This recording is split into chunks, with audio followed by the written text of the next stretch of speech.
Waalaikumsalam warahmatullahi wabarakatuh. Selamat pagi, Bu. Selamat pagi juga. Perkenalkan, saya Cindy Padilasari, mahasiswa PGSD. Terima kasih banyak Ibu sudah bersedia meluangkan waktunya untuk wawancara hari ini. Apakah Ibu sudah siap? Siap.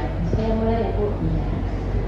Pertanyaan yang pertama, sudah berapa lama Ibu menjadi guru BK di sekolah ini dan apa yang membuat Ibu tertarik untuk memilih profesi ini?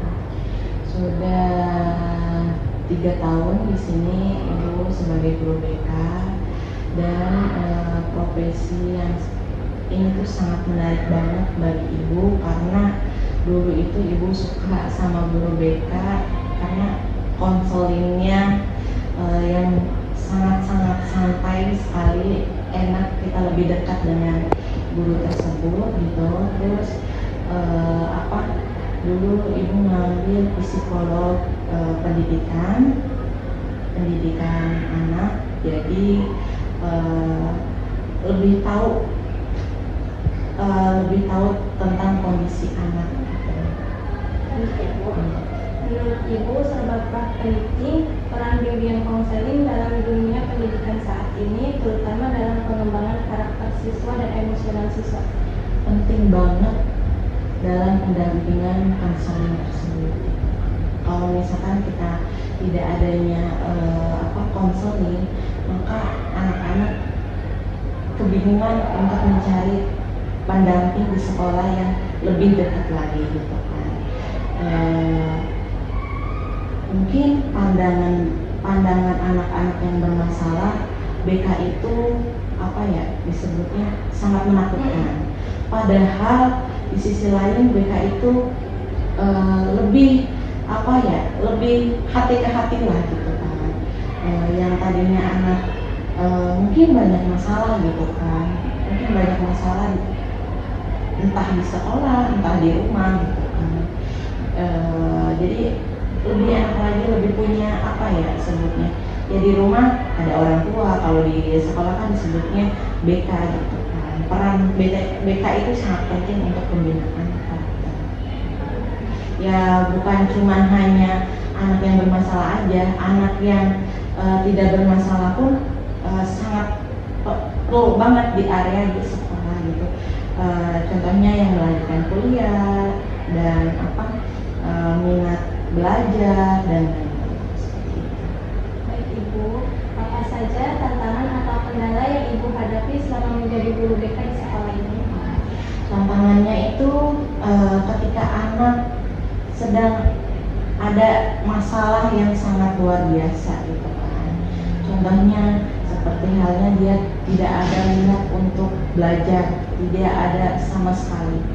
Entah guru nyari-nyari anak ini untuk supaya gimana merubahnya yang tadinya nilainya kosong, kalau udah kalau udah nggak ada minat buat belajar, ya udah dia nggak mau gitu kan, walaupun didorong orang tua, ya tetap dia nggak mau. Itu yang tantangan yang sangat lebih berat lagi ketika pada saat rapat kita nyari-nyari anak tersebut nilainya kosong. Sebagai siswa seringkali menganggap bahwa BK itu tempat buat anak yang bermasalah.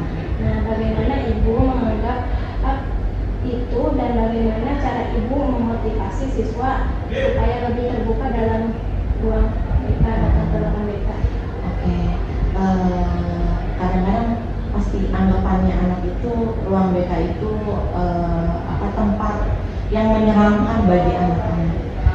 Tapi gimana caranya, ya Ibu harus berdekat sama anak ini gitu kan. Ayo nak, bukan tempat bermasalah aja gitu. BK itu tempat kalian konseling, tempat kalian mengadu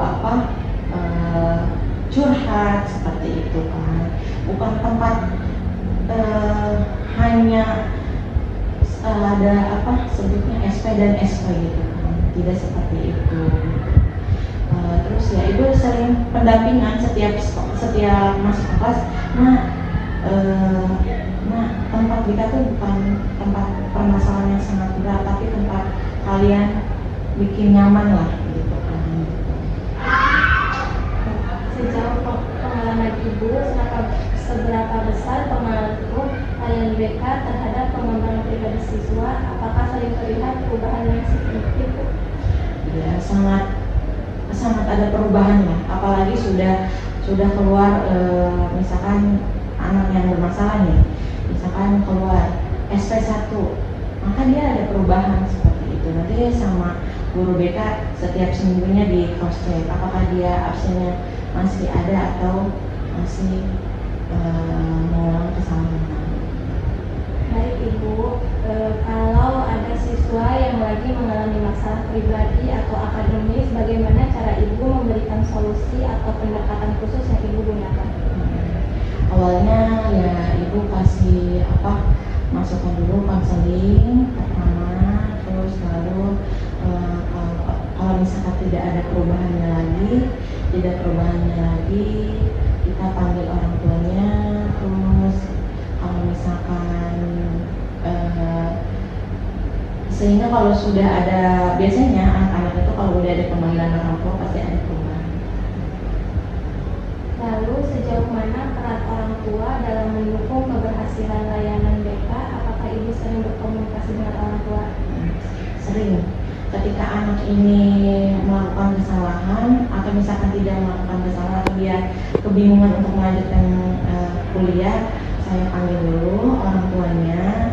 Terus gimana nih, kita ngobrol berdua dari misalkan dari kondisi di rumah tuh seperti apa dia gitu kan. Terus kalau misalkan posisi di sekolah tuh seperti apa gitu kan. Terus nanti saya lihat absennya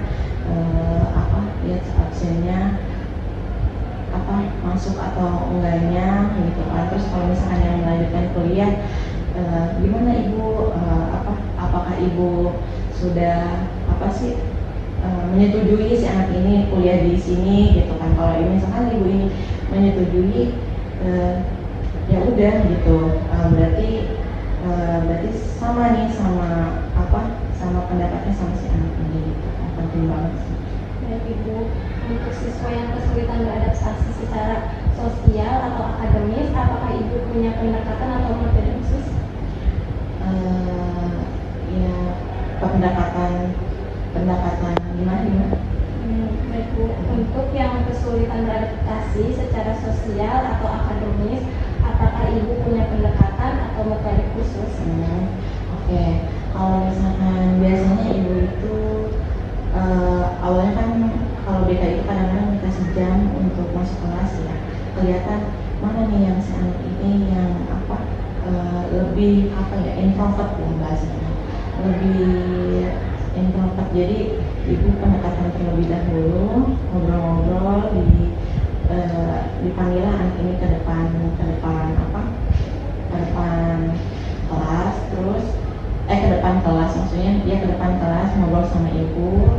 Terus nah di situ Ibu, ternyata anak ini belum bisa terbuka nih. Oke, kita bikin dia public speaking, materi public speaking. Dia lebih bisa lah tampil di depan teman-teman. Lebih pede ya Bu? Iya. Apakah ada program atau kegiatan yang Ibu laksanakan untuk memperkenalkan dan mempermudah akses layanan BK kepada seluruh siswa? Oke. Ada program